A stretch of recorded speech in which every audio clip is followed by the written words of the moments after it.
Welcome into Bears Weekly, a Chicago Bears network production. Download the Chicago Bears official app, brought to you by Verizon, to follow the team on the go. Bears Weekly is brought to you by Advocate Healthcare, Athletico Physical Therapy, Bet Rivers, CDW, Connie's Pizza, IGS Energy, and Miller Lite. Here are your hosts, Jeff Joniak, a.k.a. the Mayor of Bearsville, and his sidekick, Tom the Surfmaster Thayer. Championship weekend ahead in the NFL. The Bears working towards getting back there. Something they've done only 5 times since 1970. A new take on the Bears offense with the hiring this week of Shane Waldron as offensive coordinator from Seattle, where he called plays for 3 seasons. So it's time to rock and roll. My broadcast partner, Tom Thayer, the Super Bowl winning Bears guard and former Bears quarterback Jim Miller from SiriusXM NFL Radio's Moving the Chains. Thanks to our producers, Jordan Trudup, Dan Barilli from the Bears, and tonight at the ESPN 1000 Chicago studios, Jake Cantu and Sean Graney, the executive producer of Bears Radio Network, Eric Ostrowski. Good evening, one and all. Thanks, fans, for listening. Tommy, how you feeling today, buddy? Oh, I'm feeling good. I'm excited about the week that took place up at Hallis Hall. The most interesting thing, I think, if you have a career in professional sports, is once your first opportunity at the highest level is gone, how quickly does that next opportunity come? And when, I get cut as a player, you kind of hope that your phone rings again to give you another opportunity. And I think the same thing goes along with the coach. And I'm glad that the Bears have identified Shane Waldron to be the next leader of the offense. And I'm excited to see what he can do with this group of guys. What's your vibe about him? What are you thinking? I like that he has experience in calling plays. I like the experience that he's had in the difficult division. I like the fact that he's taken a guy like Geno Smith that a lot of guys have given up on, and he turned him into a Pro Bowl player. And I think that is really interesting to me because the difficulty of the movement of the quarterback position in Seattle, he never lost his conviction to the type of system he wanted to run, no matter who was playing quarterback for him. So whether it's Drew Lock, Russell Wilson, or Geno Smith, and the program was successful the whole time he was there. Yeah, last 2 years, Geno, 32 games, 7,900 passing yards, 50 touchdowns, 20 interceptions, a 96.5 QBR, 521 yards rushing, 2 touchdowns, and Pro Bowler, comeback player of the year, and a playoff game. So right. That's a lot of good math, and you got to give a lot of credit to Geno, too, because he always believed in himself. He never doubted it, and this was just a perfect mix of coaching. And got to give Dave Canales, his quarterback coach, who became the head coach of the Carolina Panthers now, credit as well for working out the math and getting everything done, surrounding with the right people.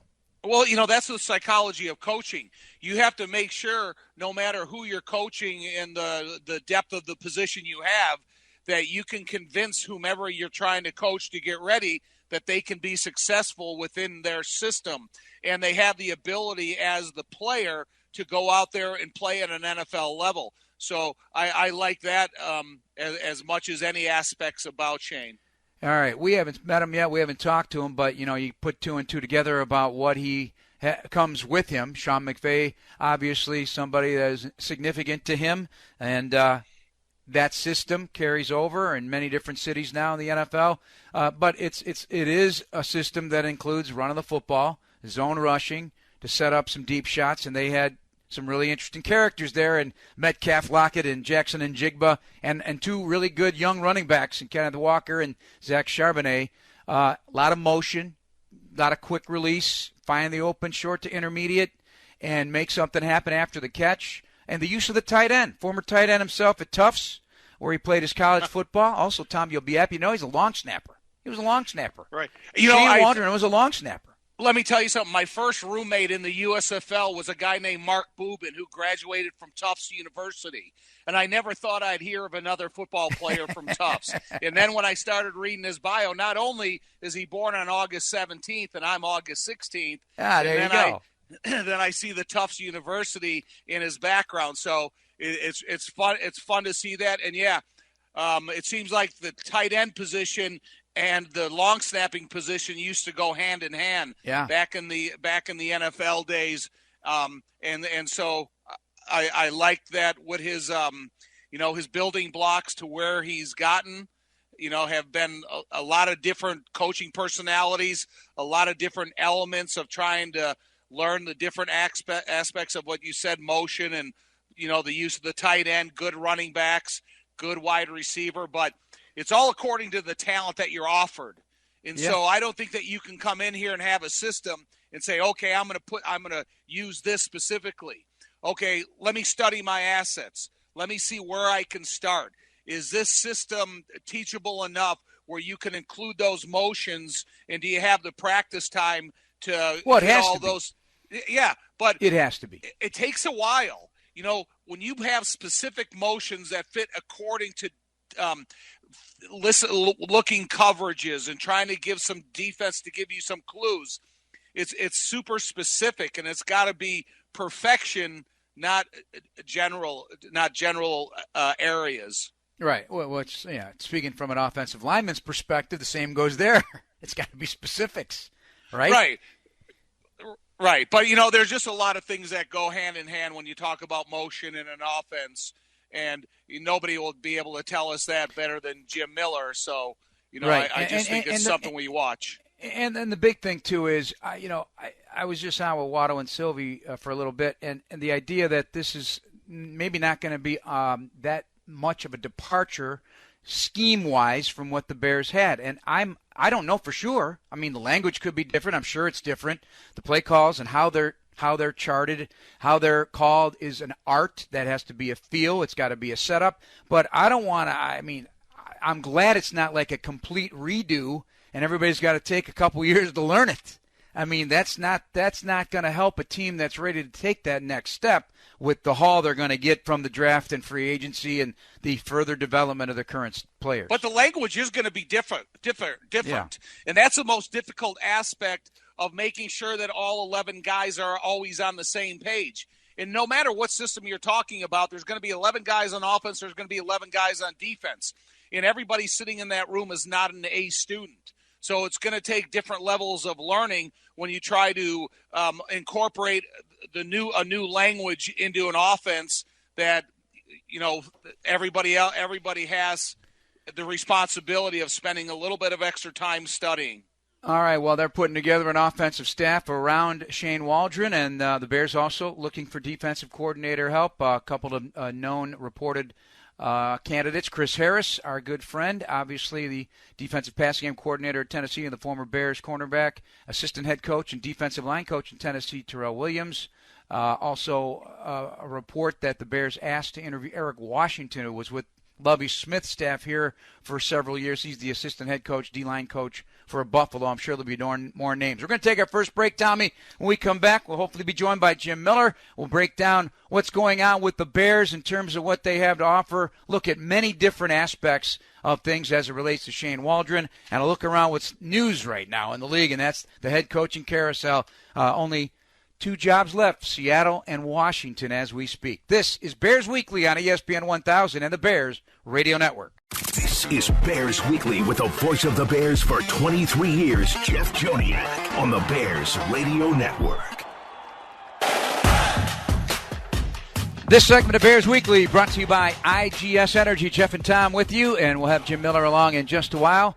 As an aside, check out our Bears Etc. podcast wherever you get your podcasts, YouTube, Apple, Spotify, episode 52 already. Tom and I have enjoyed it.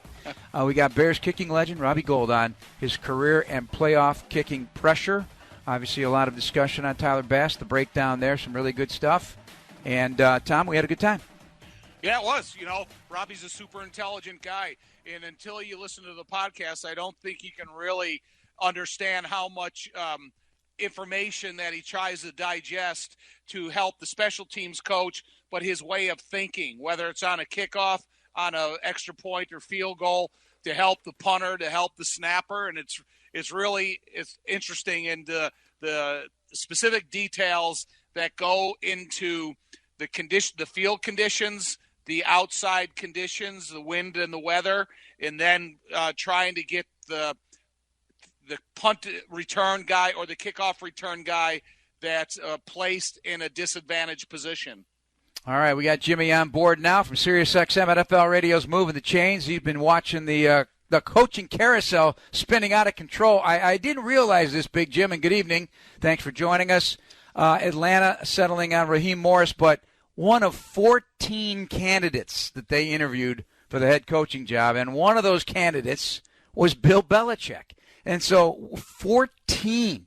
Talk about doing due diligence. We start there. Has some of this been surprising in terms of the volume of interviews by some of these squads and what's happened so far in this round of head coaching hires? Yeah, I think it's by no surprise, I think, for Carolina that they get a first-time head coach in Dave Canellis. I mean, I don't know any veteran coach that was going to deal with an owner that obviously is very involved in his team, somewhat meddling at times. So I think we understood it was going to be a first-time coach. So good luck to Dave Canellis and what he has going there in Carolina.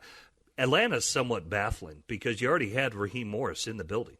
He was there. They had him as an interim head coach, and he did fine. He's a leader of men. He's all those things. He went out to the Rams, obviously got another Super Bowl there, and then they bring him back when they could have hired him in the first place.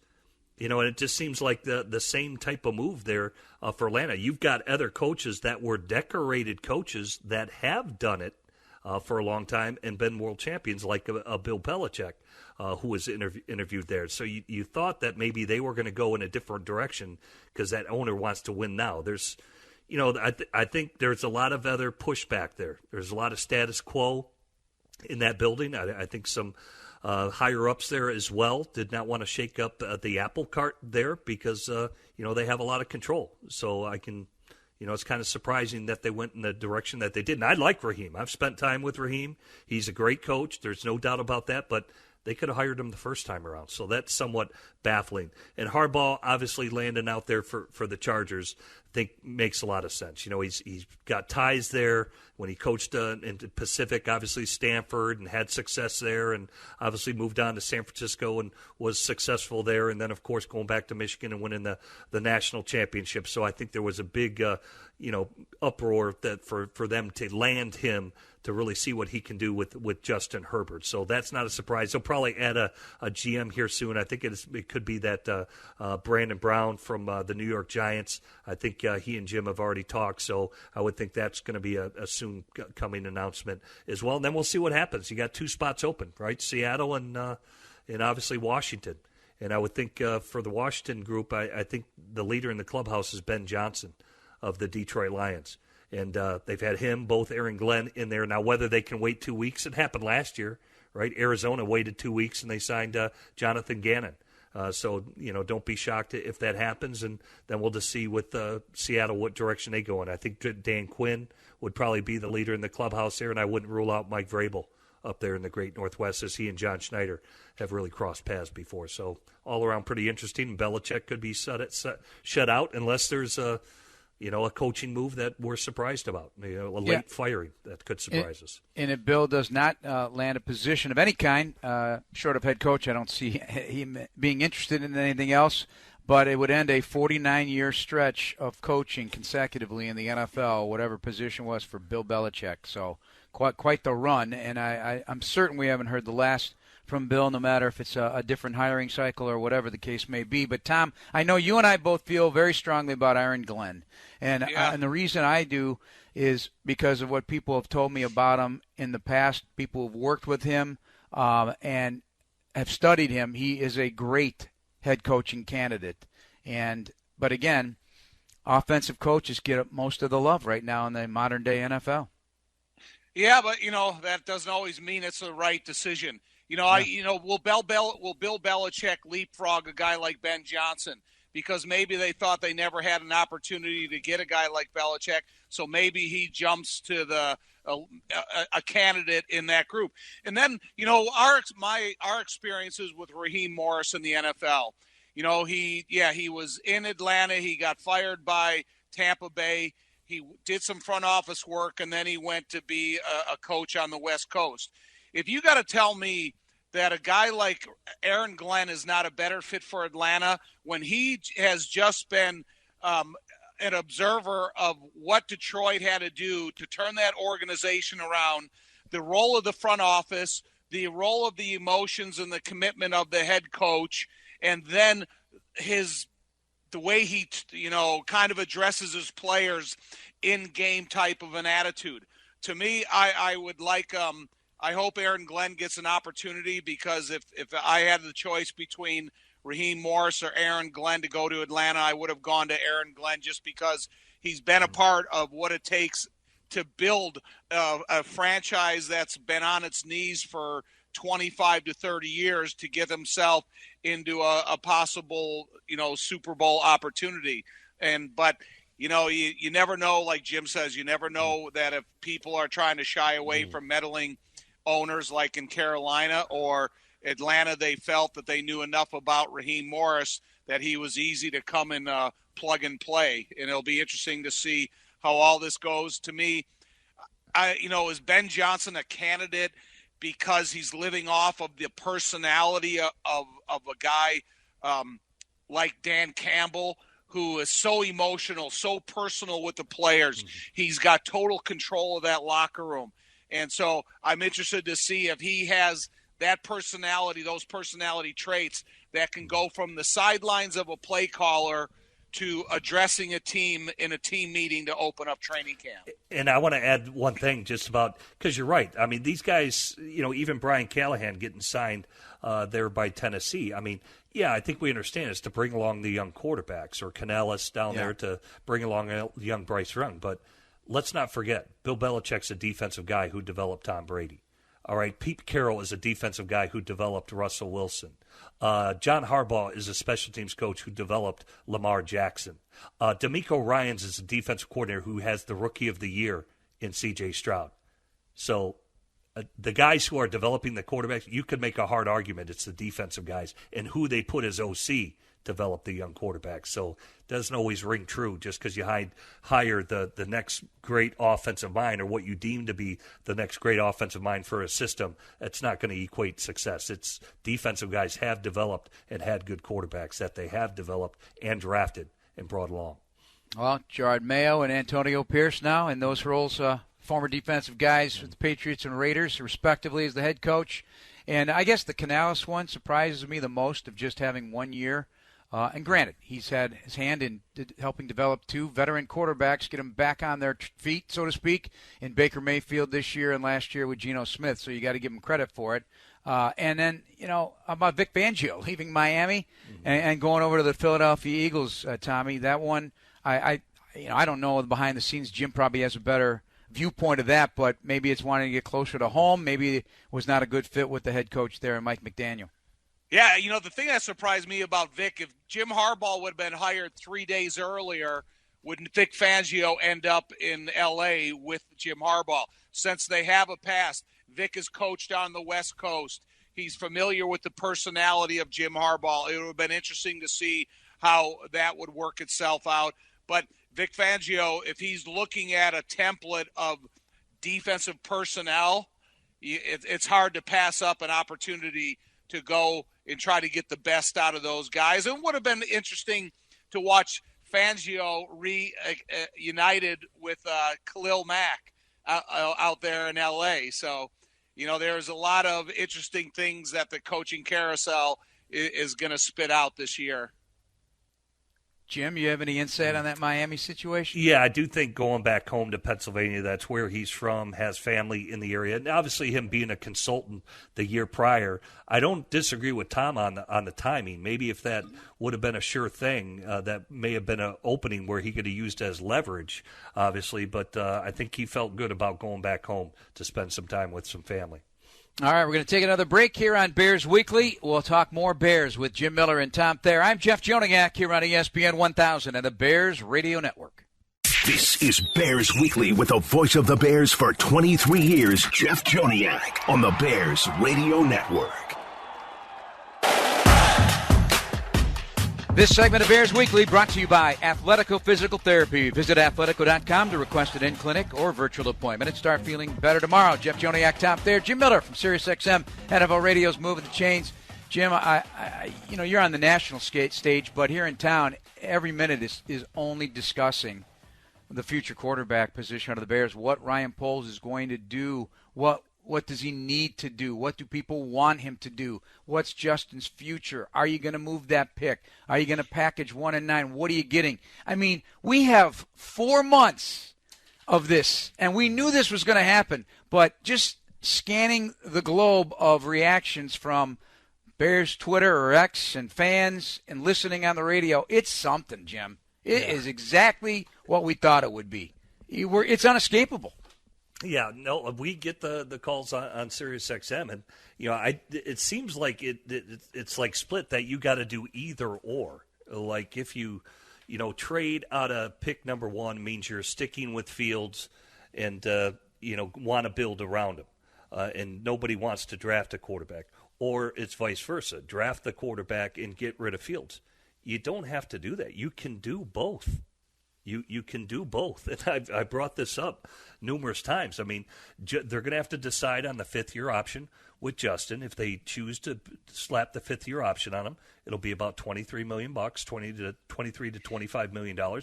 You can still draft a quarterback with one, develop the young player, and if Justin Fields, plays well, you could potentially offer him a long-term. And that could be the same could be said if they don't put the 5th-year option on Justin, like what Daniel Jones happened for the New York Giants.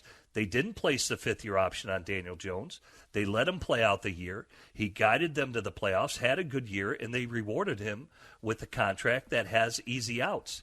And I've been saying it. It's not a contract like Lamar Jackson's, like a Joe Burrow's, like a Justin Herbert's, or Kyler Murray, or even like a Deshaun Watson.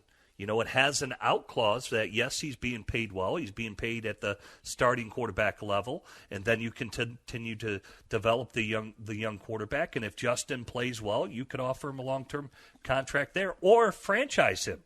Is what you could do. And you have his rights for another year while you continue to develop a young quarterback. Green Bay drafted a first-round quarterback who sat for 3 years.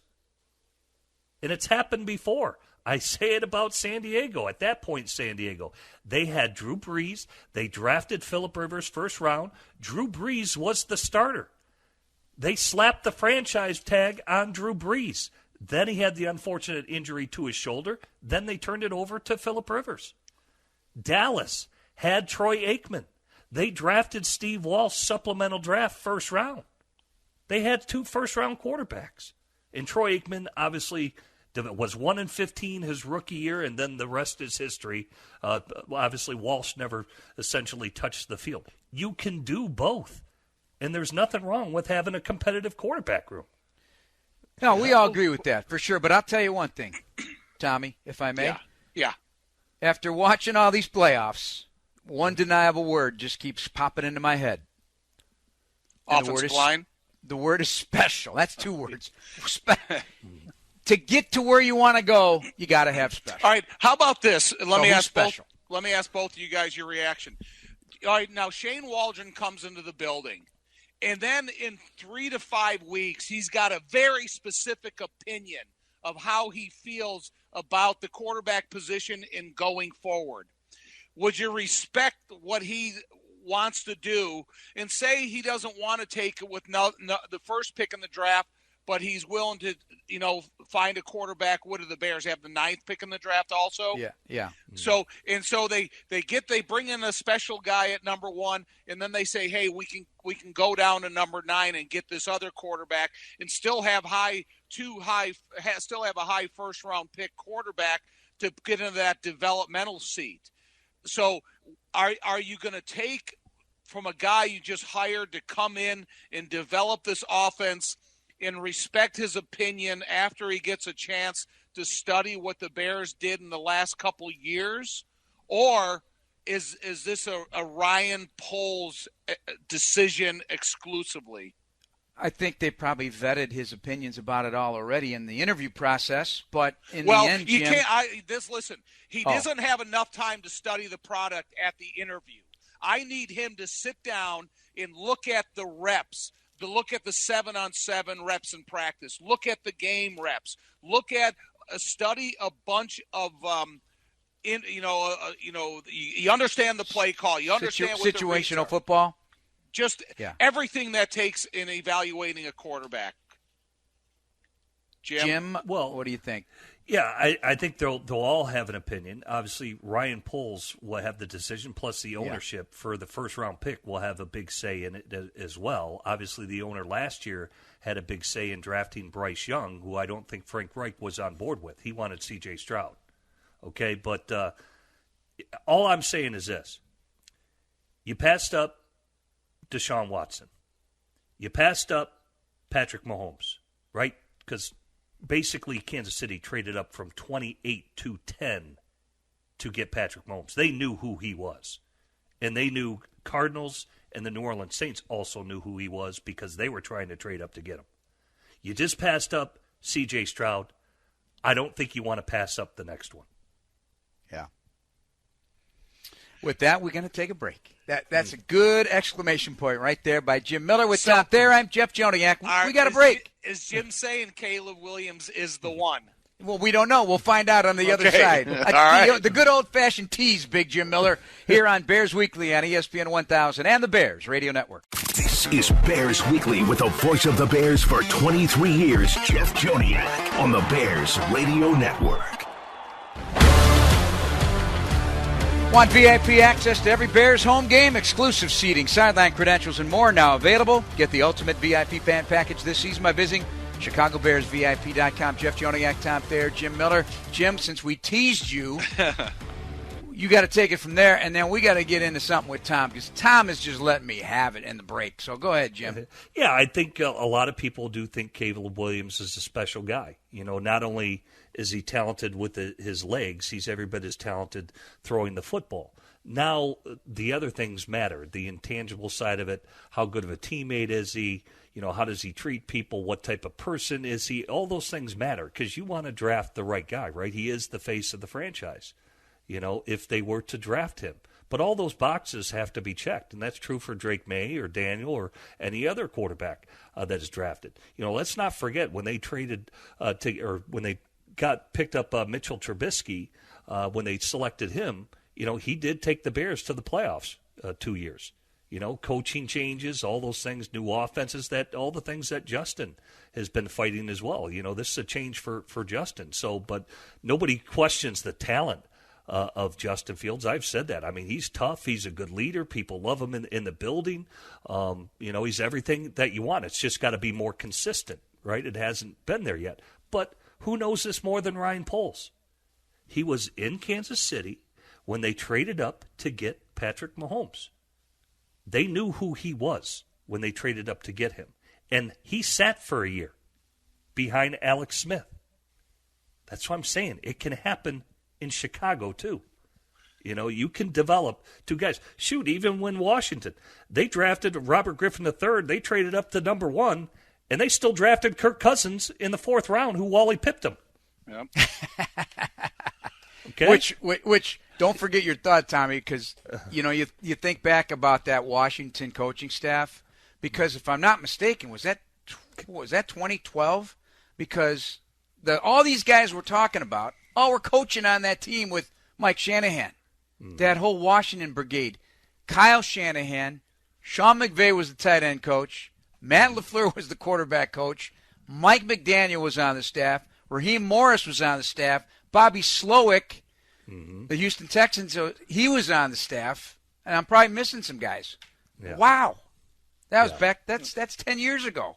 Anyway, Tommy, you had something. You know, so you're talking about the evaluation of the quarterback position. And so you look at Patrick Mahomes when there's no NIL deals. And so you're a poor college player back then, and you're not leaving college with any money. And then you speed up to the modern-day quarterback of Caleb Williams, and now you're leaving college with a few $1 million in your pocket already. Do you think that affects the evaluation or the way they're liked or disliked by their players? And, you know, then Patrick Mahomes, he has to come out of college and he has to make money. Whereas you have some of these guys that are leaving college with a pocket full of money. And so they, you know, you don't come out as desperate as you do as a poor player. Yeah, and I think that goes in the evaluation. How much does a guy love football?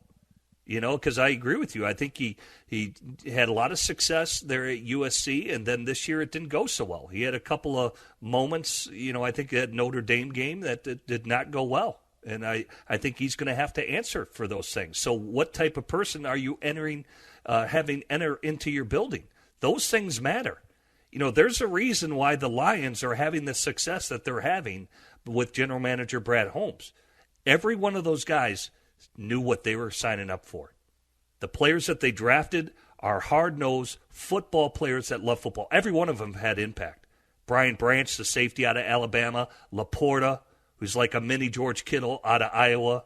You look at Gibbs. Everybody poo-pooed the Gibbs pick. Gibbs is a great player.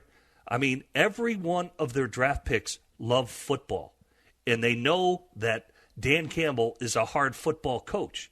Those two guys from Alabama know what hard coaching is. They were under Nick Saban. I know Nick Saban well. He was at Michigan State. He's a prick. Okay? And Dan Campbell, he can be that way too. And every free agent that signed there, the word on the street was Cam Sutton, who came from Pittsburgh, the Pittsburgh Steelers, which is another hard-nosed city, he wanted to play for Dan Campbell.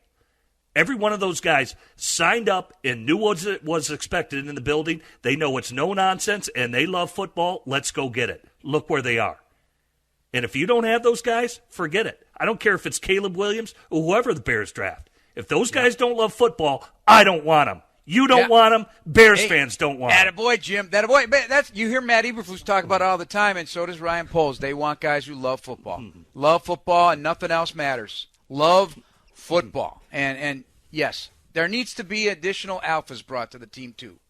And that quarterback position's got to be an alpha also. And listen, when you look at DJ Moore and you look at Montez Sweat and you look at TJ Edwards and you look at Tremaine Edwards, you look at Tyreek Stevenson, Brisker,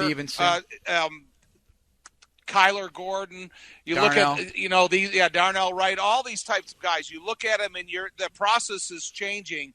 And I think the more of those alpha males that are positive influences in the locker room, the more competitive you make the whole building, from the weight room to the practice field. And again, Ryan Poles experienced that. They knew that about Patrick Mahomes. That's why they traded up from 28 to 10 to get him. So if he's at 1 or he's at 9 or wherever, you get him. Period. Right. We can, and again, I say this, we can close our eyes and see which teams draft and bring in players like you just described, and we know where they exist. We know where they are in the National Football League. That's all there's to it. And in this city, I think it requires it. It requires it to move forward. All right, listen, you're a quarterback. I'm just some short, fat guy. Tom is an offensive lineman. I think he's feeling lonely, Jim. We only are talking about quarterbacks and how you need a quarterback to win and to be special. But the guys up front protecting him and clearing the lanes for the run game, he wants to embrace it a little more. Tom, don't be offended. It's the time to talk quarterbacks, but let's talk the offensive line. Jim Miller. Let's do it. Jim Miller instigated this topic a couple of weeks ago.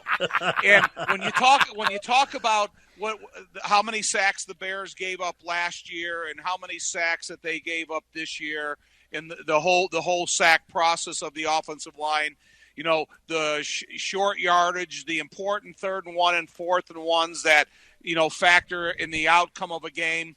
When you don't have the bread and butter when you're talking about the end of that Detroit game, when you needed to get that last first down to put yourself in an opportunity to beat a team that's playing for the NFC Championship game this week at home. That could be another stepping stone and proving point to where your team is going.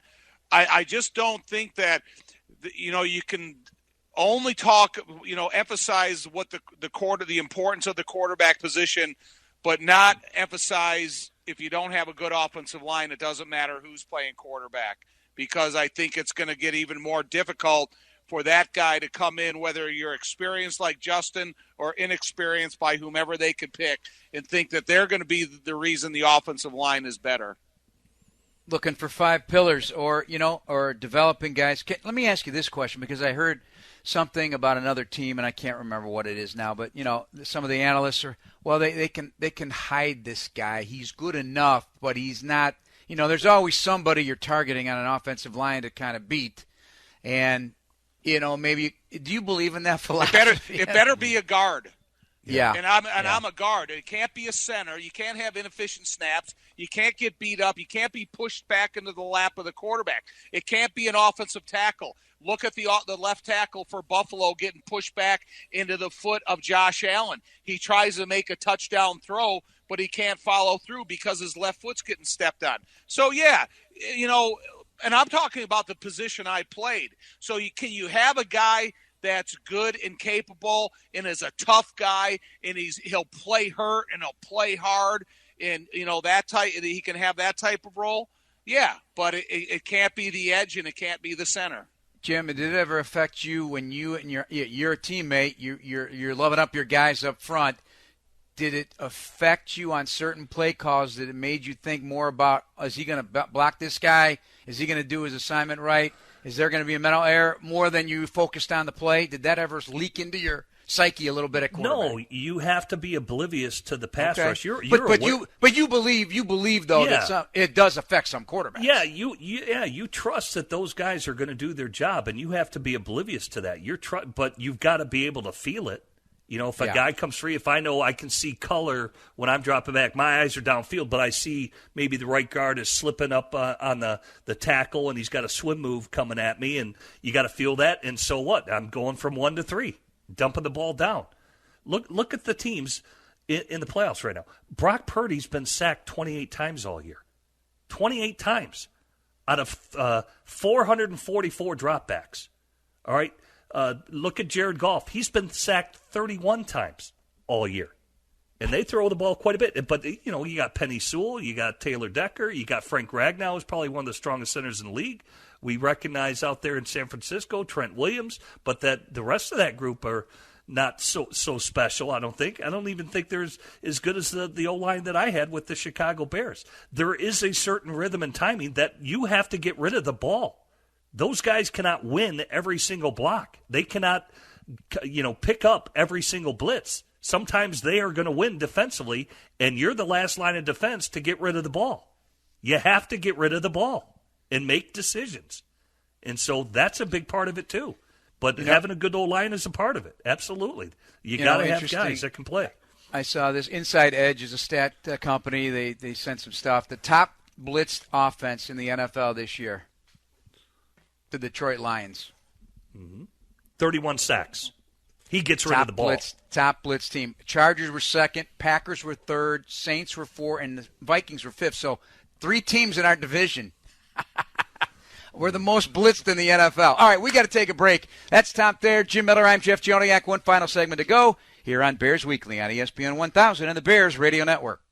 This is Bears Weekly with the voice of the Bears for 23 years, Jeff Joniak, on the Bears Radio Network.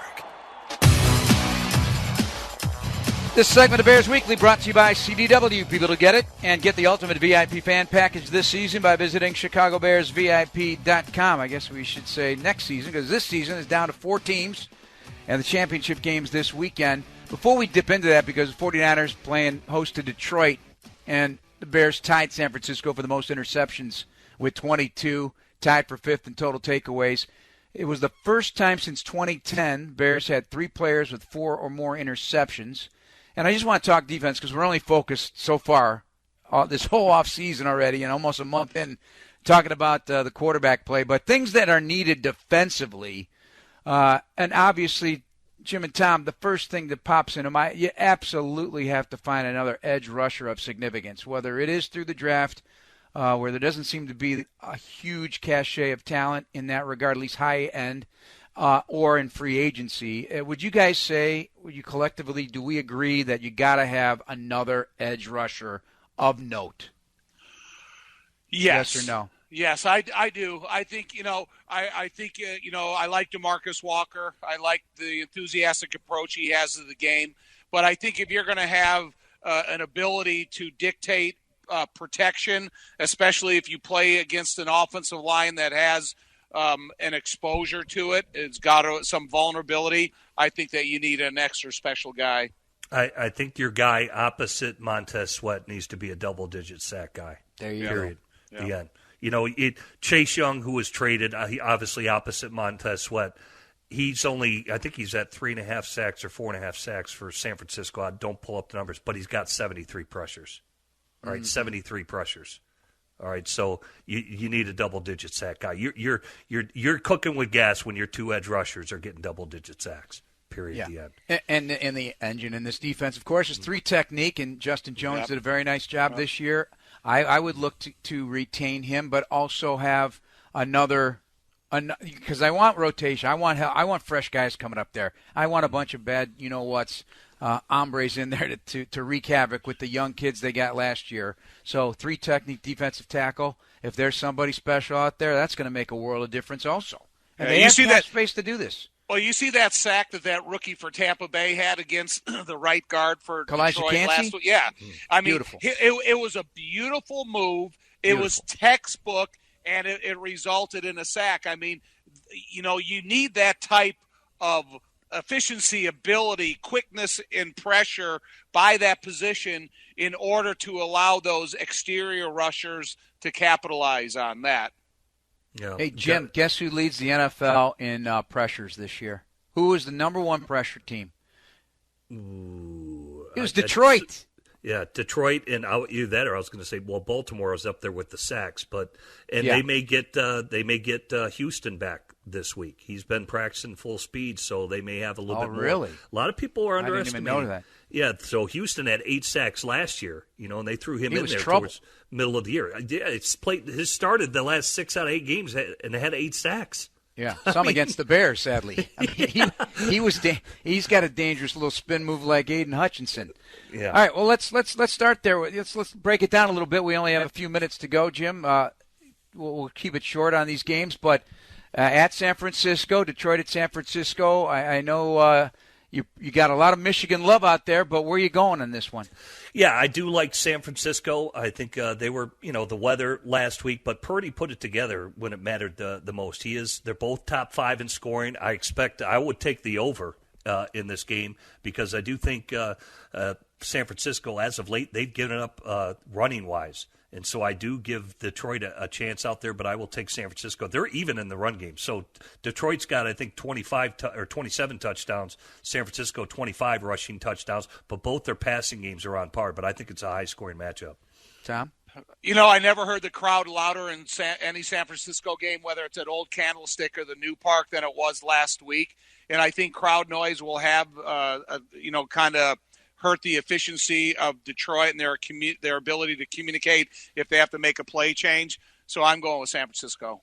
Last time Detroit won a road playoff game, 1957 at Kezar Stadium. That was San Francisco's original stadium back there. Okay, AFC, I think it's going to be some kind of war. Lamar Jackson against Pat Mahomes, 2 former MVP quarterbacks. Jim, where are you going? We got a minute to go. Minute left in the show. I will take Baltimore. I like them better in the trenches on both sides, but Kansas City, I mean, he's special, but give me Baltimore at home.